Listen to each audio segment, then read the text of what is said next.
আজকের এই ভিডিওটা অতি গুরুত্বপূর্ণ। দেখা মাত্র প্রত্যেকটা বাংলাদেশী নাগরিক এটা ভিডিওটা শেয়ার করে দিবেন, কারণ আমি যে তথ্যগুলো দিচ্ছি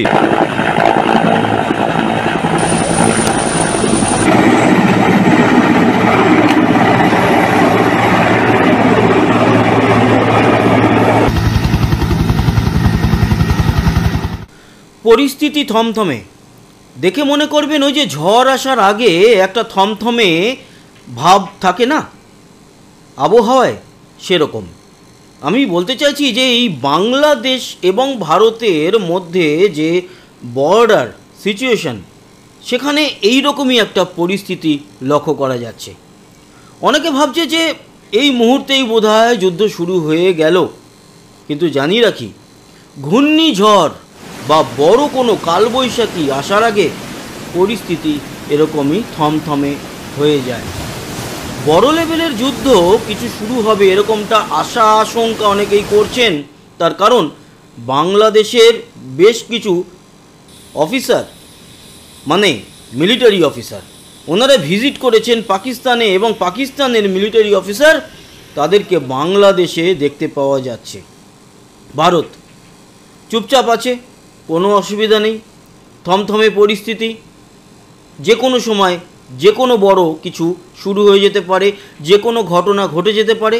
তার কারণ আপনাদের জানিয়ে রাখি, যারা ভারতবাসী তাদের, যে ভারত কিন্তু সিকিওর করে রেখেছে পশ্চিমে এবং পূর্বে, মানে পাকিস্তান এবং বাংলাদেশ, দুই বর্ডার। আর এটা ইতিহাসে প্রথমবার যেটা দেখা গেল যে ভারত বাংলাদেশের বর্ডারে যেরকম S-400, যেরকম ড্রোন, যেরকম ফাইটার জেট, সেরকমই ইন্টেলিজেন্স অফিসার, ওনাদেরও একটা বড় টিম কাজ করছে। বিরাট বড় মাপের একটা রাডার লাগানো হয়েছে ভারত বাংলাদেশের বর্ডারে। সেটা কোথায়, সেটা হয়তো প্রকাশ করার কোনো প্রয়োজন আমারও নেই, আর আপনাদের জানারও দরকার নেই। কিন্তু ভারত বাংলাদেশের বর্ডারে, আর শুধু একটা নয়, এরকম বড় রাডার 3খানার মতো লাগানো হয়েছে বাংলাদেশের যে ভারতের সঙ্গে বর্ডার, সেই জায়গা ঘিরে। বাংলাদেশ বিরাট ব্যাপার, ওরে বাপরে বাপ। আমরা ভারতবাসীরা মারাত্মক ভয় করি, কেন জানেন তো? একটাই কারণে, এরা গুলি গোলা ছুটতে পারবে না, রকেট লঞ্চ করতে পারবে না, কোনো কিছুই করতে পারবে না, কিন্তু এদের মুখের যে ভাষা এবং গালাগালি, এবং ভারতবাসীর উদ্দেশ্যে এরা যেরকমভাবে তাদের ফেসবুক অ্যাকাউন্ট থেকে শুরু করে অন্যান্য কমেন্ট বক্স ভরিয়ে দেয়, সেইটাকে আমরা মারাত্মক ভয় করি, এবং ওটাই ওরা হচ্ছে পারদর্শী। কিন্তু ভারত যে জায়গায় পারদর্শী, সেই জায়গাটা চট করে প্রকাশ করে না। আর যদি প্রকাশ হওয়া শুরু হয়, তখন এটুকু আমরা বুঝতে পারি যে কিছু একটা বড় ঘটতে চলেছে। দেখুন, 150-র উপরে পাকিস্তানে সেনা অফিসার বা মিলিটারির লোকজন মারা গেছে। সেই পোস্ট তুলে নিয়েছে পাকিস্তানেরই সাংবাদিকরা, পোস্ট দেওয়ার পর বিভিন্ন মাধ্যম থেকে তুলে নিয়েছে। এবং বাংলাদেশের লেজুর বাহিনী, মানে পাকিস্তানের লেজুর এখন হচ্ছে বাংলাদেশের কিছু মানুষ, তারা সবসময় ভারতকে ছোট করে দেখানোর চেষ্টা করে। তারা এটুকু জানে না যে বাপ বাপ হতা হয়। বাংলাদেশি হোক আর পাকিস্তানি হোক, জন্ম নিয়েছে ভারতবর্ষ থেকে। ওকে, 14ই আগস্ট পাকিস্তান স্বাধীনতা দিবস পালন করে। আবে কিসের স্বাধীনতা দিবস? তোদের জন্মদিবস পালন কর, জন্মদিন পালন কর না, জন্মদিন পালন কর। আর সেই জন্মদিন পালন করতে করতে তাদের জন্মের মোটামুটি 78 বছর কমপ্লিট, 79তম জন্মদিন তারা পালন করে ফেলেছে। এবার মৃত্যুর পালা। কারণ যাদের জন্ম হয় তাদের তো মৃত্যু আছে, তাদের মৃত্যু আছে। যেরকম পৃথিবী জন্মেছে, পৃথিবী মৃত্যু হবে, 500 কোটি বছর আগে জন্মেছে, 500 কোটি বছর বাদে হবে মৃত্যু। ভারত 500 কোটি বছর না হলেও অন্তত 1000 কোটি বছর আগে ভারত জন্মেছে, 1000 কোটি বছর বাদে ভারতের মৃত্যু হবে।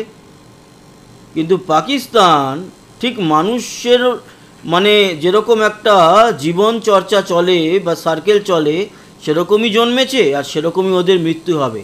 বাংলাদেশও কিন্তু অকালে তাদের প্রাণ যাবে, কারণ অনেকে অকাল মৃত্যু হয় না, সেরকমই এদের জন্ম অবৈধভাবেই হয়েছে, কোনো বৈধভাবে পাকিস্তানের বা বাংলাদেশের জন্ম হয়নি।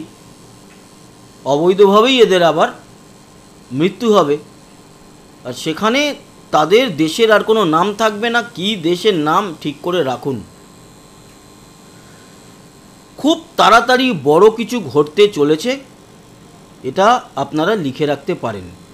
100% কেন ঘটবে না বলুন তো? 1 বছর কমপ্লিট হয়ে গেছে, এবার তো ঘটবে। আর প্রতিনিয়ত বাংলাদেশের কিছু মানুষ যারা এখন ক্ষমতায় রয়েছে, তারা ভাবছে যে আমরা বিরাট বড় বাঘ মেরে দিয়েছি। আসলে বিড়ালও তারা মারতে পারেনি। তারা যে সিচুয়েশনে রয়েছে, সেখানে তাদের বাড়ির কাজের লোকরাও তাদেরকে বলছে, বাবু এ মাসের মাইনেটা দিলেন না, এরকম জায়গায়। অতএব বাংলাদেশের এই ক্ষমতাবান লোক যারা দেখাচ্ছে ক্ষমতাবান, তাদের কোনো ক্ষমতা নেই, সব ফিনিশ। আর খুব তাড়াতাড়ি বাংলাদেশে একটা অন্তর্বর্তী সরকার গঠন হবে। এই অন্তর্বর্তী সরকার গঠনের বিরুদ্ধে সংবিধানে অনেক কিছু নিয়মকানুন নিয়ে এসেছিলেন শেখ হাসিনা, কিন্তু এই মোহাম্মদ ইউনূস আসার পর তারা অন্তর্বর্তী গভর্নমেন্টকে আবারও কিন্তু রিকগনাইজ করেছে, সংবিধানে ঠাঁই দিয়েছে, বলেছে যে এরকম সিচুয়েশনে অন্তর্বর্তী সরকার সেটা লিগাল। ওকে, লিগাল। এবার আওয়ামী লীগ তার নেত্রী শেখ হাসিনা বলে দিয়েছে লিগাল, তো ঠিক আছে লিগাল। এবার লিগাল করে দেওয়ার পর কি হয়েছে, শেখ হাসিনা বলতেই পারে বিএনপি সারা জীবন অন্তর্বর্তী গভর্নমেন্টের হাতে নির্বাচন করা হোক এরকমটা ভেবেছে, এরকমটা বলেছে, আর এখন তারাই বিরোধিতা করা শুরু করেছে যে না, অন্তর্বর্তী সরকার না। অন্যদিকে শেখ হাসিনা চাইছে অন্তর্বর্তী সরকার। অন্তর্বর্তী সরকার মানে কিন্তু আবার এই মোহাম্মদ ইউনূস না। অন্তর্বর্তী সরকার মানে প্রাক্তন যিনি সুপ্রিম কোর্টের বিচারপতি ছিলেন বাংলাদেশের, ওনাকে প্রধান উপদেষ্টা হিসাবে রেখে একটা অন্তর্বর্তী সরকার তৈরি করা। তিনি যদি রাজি না হন, বা রাজি তো তিনি হবেন না, আমরা তো জানি ইতিহাসটা, বা ইতিহাস নয়, এটা সদ্য ঘটনা, 1 বছরের মধ্যের ঘটনা। তো তিনি রাজি না হলে, কেউ যদি রাজি না হয়, তাহলে রাষ্ট্রপতিই কিন্তু এই অন্তর্বর্তী সরকারের প্রধান হতে পারে না। রাষ্ট্রপতি শাহাবুদ্দিন চুপ্পু, তিনি আবার শেখ হাসিনার একেবারে নির্দিষ্ট করা একজন ব্যক্তি। অতএব আমরাও চাই যে অন্তর্বর্তী সরকার হোক বাংলাদেশে, অবশ্যই এই ইউনূস অবৈধ সরকারকে হাঁটিয়ে, এবং তারপর দেখা যাবে কত ধানে কত চাল। নির্বাচন কমিশন নৌকা, পালতোলা নৌকার যে সরিয়ে দিয়েছে লোগো আওয়ামী লীগের, তারাও নিজেদেরকে ভাবছে বিরাট বড় হনু, কিন্তু তাদের কিছু করার নেই। তার কারণ তাদের মাথার উপরে এখন এই সরকার বসে আছে, তারা যেটা বলছে তারা করছে, কিন্তু কতদিন করতে পারবে বাবা? ঘুঘু অনেক ধান খেয়ে ফেলেছে, এবার ঘুঘু যাতে ভিটায় না চড়ে বেড়ায়, তার জবাব দেওয়ার পালা। খুব তাড়াতাড়ি বাংলাদেশে এই তো পরিবর্তনের তো পথ ধরেই ফেলেছে বাংলাদেশ, এবার শুধু সময়ের অপেক্ষা। আস্তে আস্তে আস্তে আস্তে এগোচ্ছে। 2026-এর ফেব্রুয়ারিতে ভোটের আয়োজন করতে বলেছে, হবে কি? হবে না।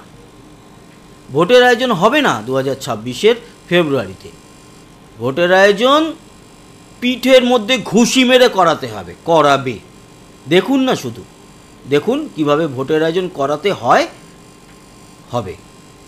আর এই যে যুদ্ধ হবে, হবে, পাকিস্তান যাচ্ছে বাংলাদেশ, বাংলাদেশ আসছে পাকিস্তান, সেনাবাহিনীরা এই সমস্ত দেখছে আর হাসছে ভারত। মানে আমরা ভারতবাসীরা আমরা দেখছি আর হাসছি। কত দূর উড়বি?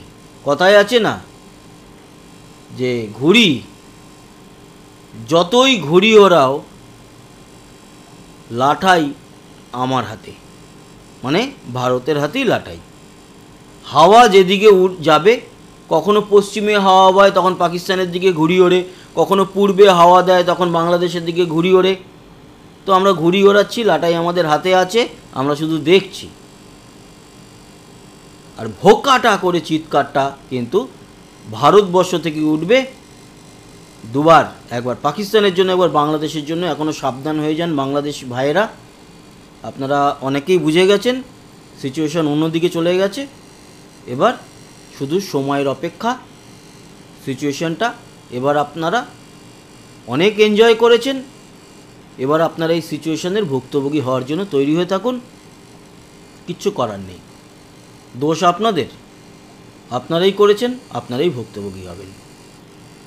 খুব তাড়াতাড়ি বাংলাদেশ, পাকিস্তান, ভারতের মধ্যে বড় সিচুয়েশন তৈরি হতে চলেছে বা তৈরি হয়ে গেছে। সেটার এবার হচ্ছে কি, ওই বালি পড়ে গেছে, সিমেন্ট এসে গেছে, ইট এসে গেছে, এবার গাঁথনি আর বিল্ডিং তৈরি করার পালা।